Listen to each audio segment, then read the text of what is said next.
আসসালামু আলাইকুম। ত্রয়োদশ জাতীয় সংসদ নির্বাচনের রোডম্যাপ ঘোষণা করেছেন নির্বাচন কমিশন এবং রোডম্যাপ ঘোষণার পরেই বিভিন্ন রাজনৈতিক দল বিভিন্ন ধরনের প্রতিক্রিয়া দেখাচ্ছে। সেখানে দেশের বৃহৎ রাজনৈতিক দল বিএনপির বাইরে যে আর বৃহৎ রাজনৈতিক দলগুলো আছে, যেমন এনসিপি, জামাত, চরমোনাই, এদের প্রতিক্রিয়া থেকে মনে হচ্ছে যে বাংলাদেশের সামনে যে নির্বাচনটা হবে সেই নির্বাচনটা আসলে অংশগ্রহণমূলক হবে কিনা সেই নিয়ে এক ধরনের সন্দেহের দানা বেঁধেছে। আওয়ামী লীগ পালানোর পরে ১ বছর পরে এসে আজকে নির্বাচন কমিশনের সচিব উনি রোড ম্যাপ ঘোষণা করলেন এবং বিভিন্ন দল কারা কিরকম প্রতিক্রিয়া জানিয়েছে সেই বিষয়টা একটু দেখছি। দেশের নতুন গঠিত রাজনৈতিক দল এনসিপির পক্ষ থেকে বলা হয়েছে জুলাই সনদ চূড়ান্তের আগে নির্বাচনী রোডম্যাপ ঘোষণা প্রতিশ্রুতি ভঙ্গের শামিল। এনসিপি তারা কি বলছে একটু পড়ছি। জুলাই সনদ চূড়ান্ত হওয়ার আগে নির্বাচনী রোডম্যাপ ঘোষণা সরকারের প্রতিশ্রুতি ভঙ্গের শামিল বলে উল্লেখ করেছেন জাতীয় নাগরিক পার্টি। দলটি বলছে জুলাই সনদ বাস্তবায়নের প্রক্রিয়া চূড়ান্ত না করেই নির্বাচনের প্রস্তুতি গ্রহণ ভবিষ্যৎ সংকট তৈরি করতে পারে এবং এর দায় সরকারকেই নিতে হবে। আজ বৃহস্পতিবার সন্ধ্যা 7:30টায় রাজধানীর বাংলা মোটরে কেন্দ্রীয় কার্যালয়ে দলটি আয়োজিত সংবাদ সম্মেলনে একথা বলা হয়। আজ কমিশন ত্রয়োদশ জাতীয় সংসদ নির্বাচনের রোডম্যাপ ঘোষণা করেন। এর প্রতিক্রিয়া জানাতে এনসিপি সংবাদ সম্মেলন করে। দেশের আরেকটা বৃহৎ রাজনৈতিক দল জামায়াত ইসলামের পক্ষ থেকে কি বলা হয়েছে। নির্বাচন কমিশনের ঘোষিত রোডম্যাপের প্রতিক্রিয়া জানালো জামাত ইসলামী। নির্বাচন কমিশন ইসি কর্তৃক ঘোষিত রোডম্যাপে প্রতিক্রিয়া জানাতে বাংলাদেশ জামায়াত ইসলামীর বৃহস্পতিবার রাতে দলের সেক্রেটারি জেনারেল সাবেক এমপি মিয়া গোলাম পরোয়ার রোডম্যাপের ব্যাপারে তাৎক্ষণিক প্রতিক্রিয়া ব্যক্ত করেন। মিয়া গোলাম পরোয়ার বলেন, নির্বাচন কমিশন কর্তৃক ঘোষিত রোডম্যাপ গতানুগতিক ও কিছু বিভ্রান্তমূলক। তিনি উল্লেখ করেন যে জাতির প্রত্যাশা আগামী বছরের ফেব্রুয়ারিতে অনুষ্ঠিতব্য জাতীয় সংসদ নির্বাচন অবাধ, সুষ্ঠু ও গ্রহণযোগ্য হবে, কিন্তু কোন পদ্ধতিতে নির্বাচন অনুষ্ঠিত হবে এখনো ঠিক হয়নি। এমনকি জুলাই সনদের আইনি ভিত্তি প্রদান এবং বাস্তবায়নের প্রক্রিয়াও চূড়ান্ত হয়নি। এমতো অবস্থায় এই রোডম্যাপ ঘোষণা অপরিপক্ক ও আংশিক, এতে জনপ্রত্যাশার প্রতিফলন ঘটেনি। মিয়া গোলাম পরোয়ার আরো বলেন, জুলাই বিপ্লবের স্পিরিট ধারণ করে দেশের গণতন্ত্র প্রতিষ্ঠা করার প্রয়োজনে জুলাই জাতীয় সনদের আইনি ভিত্তি প্রদান এবং এর বাস্তবায়ন প্রক্রিয়া চূড়ান্ত করে রোডম্যাপ ঘোষণা করা উচিত ছিল বলে আমি মনে করি। স্পষ্টত দেখা যাচ্ছে এতে একটা বিশাল ধরনের রাজনৈতিক সংকট তৈরি হবে এবং সেই রাজনৈতিক সংকটটা নির্বাচন বয়কটের মধ্য দিয়ে হয় কিনা সেটা দেখার বিষয়। স্বৈরাচারী শেখ হাসিনা বাংলাদেশে দুইটা নির্বাচন করেছিল অংশগ্রহণ ছাড়াই, রাজনৈতিক দলগুলোর অংশগ্রহণ ছাড়াই আরেকটা রাতের ভোট করেছিল। এতে তার পরিণতি কি হয়েছিল আমরা সবাই জানি। এখন আবারও যদি একটা অংশগ্রহণমূলক নির্বাচন না হয় তাহলে জাতির সাথে এই সরকারের বেইমানি হবে বলে আমি মনে করছি।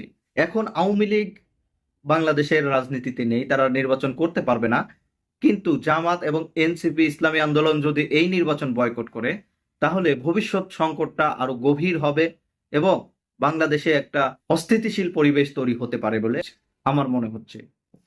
এবার এই বিষয় নিয়ে বিএনপি নেতা সালাউদ্দিন আহমেদ কি বলেছে একটু পড়ছি। নির্বাচন ফেব্রুয়ারিতেই হবে, বয়কটের চেষ্টা করলে রাজনীতি থেকে মাইনাস। সালাউদ্দিন বিএনপির স্থায়ী কমিটির সদস্য সালাউদ্দিন আহমেদ বলেছেন, আগামী জাতীয় সংসদ নির্বাচন ফেব্রুয়ারিতেই অনুষ্ঠিত হবে, যারা বয়কটের চেষ্টা করবে তারা রাজনীতি থেকে মাইনাস হয়ে যাবে। আর বৃহস্পতিবার গুলশানে নিজ বাসভবনে সংবাদ সম্মেলনে আলাপকালে তিনি একথা বলেন।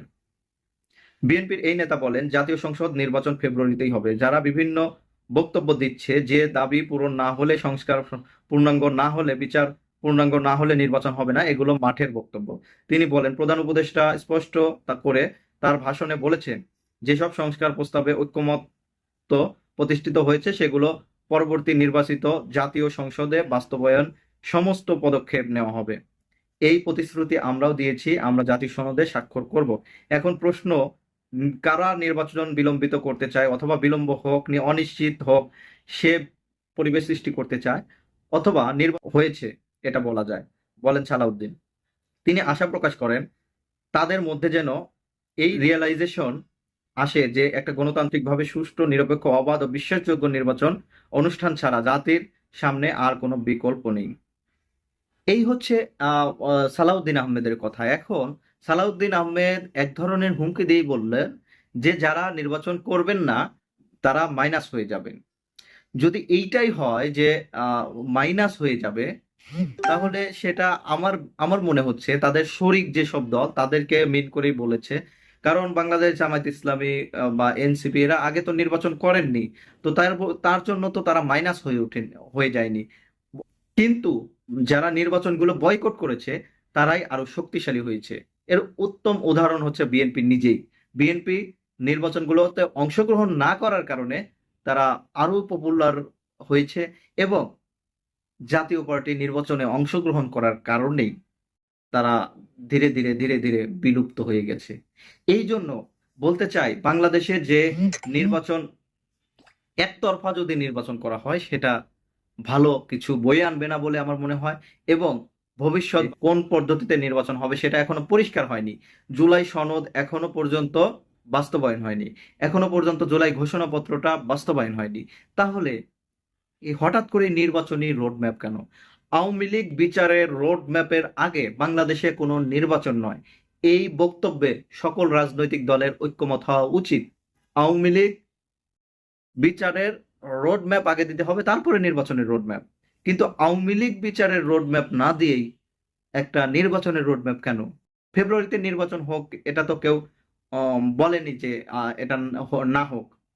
কিন্তু যখন দেখি যে আওয়ামী লীগ বিচার কিভাবে হবে, বিচার প্রক্রিয়ার যে রোড ম্যাপ, সেই রোড ম্যাপ ঘোষণা না করে নির্বাচনের রোড ম্যাপ ঘোষণা করা হয়, তখন আমাদের মনে হয় এটা ভিন্ন বার্তা বহন করে। এই জন্য জাতির উদ্দেশ্যে বলতে চাই, সামনের নির্বাচনকে কেন্দ্র করে বাংলাদেশে একটা অস্থিতিশীল পরিবেশ তৈরি হতে পারে, এবং একটা মানে অস্বাভাবিক সরকারের আগমন ঘটতে পারে। এই জন্য ছাত্র জনতাকে প্রস্তুতি নিতে হবে, যাতে বাংলাদেশের অন্তর্বর্তীকালীন সরকার, জুলাই অভ্যুত্থানের মাধ্যমে গঠিত সরকার, আবু সাইদ মুগ্ধ অসীমের রক্তের বিনিময়ে গঠিত সরকার, এই সরকার যাতে কোনোভাবেই এই রক্তের সাথে গাদ্দারি না করে, এবং একটা সুষ্ঠু বিচারের রোডম্যাপ, জুলাই সনদ এবং পাশাপাশি একটা সুষ্ঠু গ্রহণযোগ্য একটা নির্বাচন আমাদেরকে উপহার দেয়। সেই আশাবাদী এই সরকারের কাছে রাখি। সকলেই ভালো থাকবেন। আসসালামু আলাইকুম।